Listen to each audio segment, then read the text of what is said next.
About that time, some people came up and told Jesus about the Galileans Pilate had killed while they were at worship, mixing their blood with the blood of the sacrifices on the altar.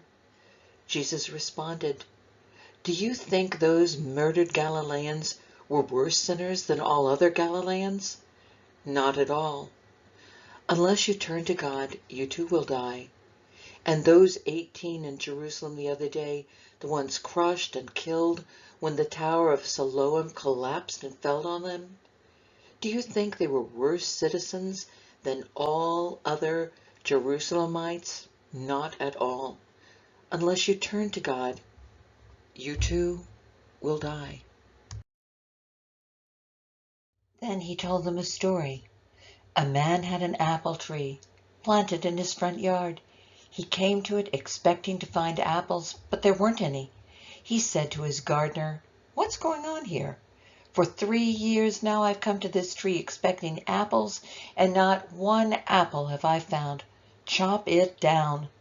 Why waste good ground with it any longer?"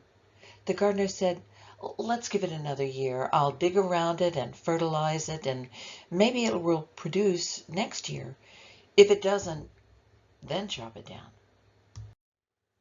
He was teaching in one of the meeting places on the Sabbath. There was a woman present, so twisted and bent over with arthritis, she couldn't even look up. She'd been afflicted with this for 18 years. When Jesus saw her, he called her over. "Woman, you are free." He laid hands on her, and suddenly she was standing straight and tall, giving glory to God.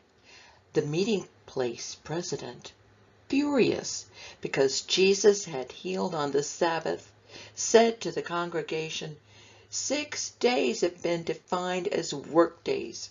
Come in on the 6th if you want to be healed, but not on the 7th, the Sabbath."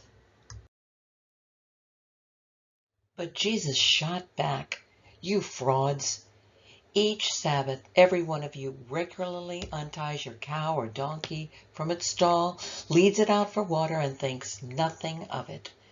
So why isn't it all right for me to untie this daughter of Abraham and lead her from the stall where Satan has tied her for these 18 years? When he put it that way, his critics were left looking quite silly and red-faced. The congregation was delighted and cheered him on.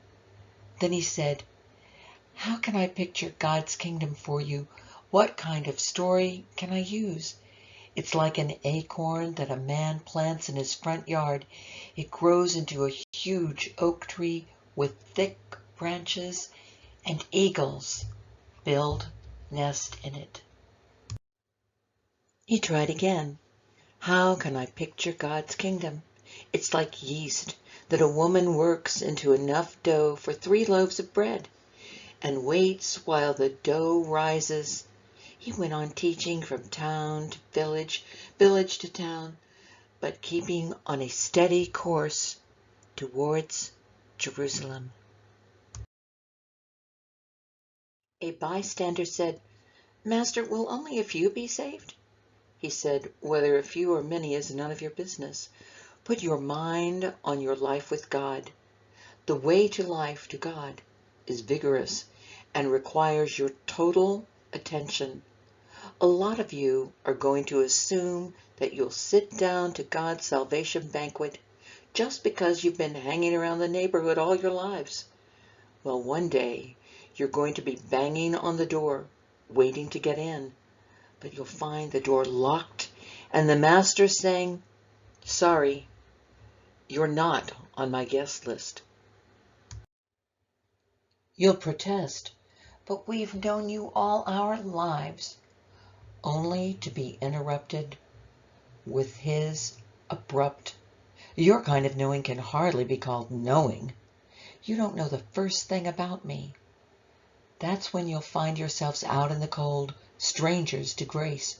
You'll watch Abraham, Isaac, Jacob, and all the prophets march into God's kingdom. You'll watch outsiders stream in from east, west, north, and south, and sit down at the table of God's kingdom.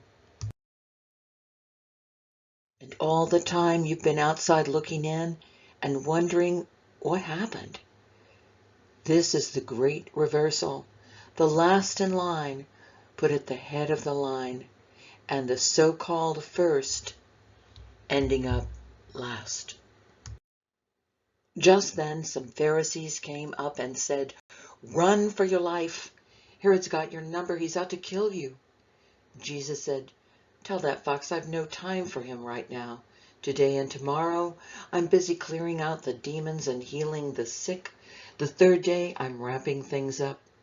Besides, it's not proper for a prophet to come to a bad end outside of Jerusalem. Jerusalem, Jerusalem, killer of prophets, abuser of the messengers of God." How often I've longed to gather your children like a hen her brood safe under her wings, but you refused and turned away. And now it's too late. You won't see me again until the day you say, "Blessed is he who comes in the name of God."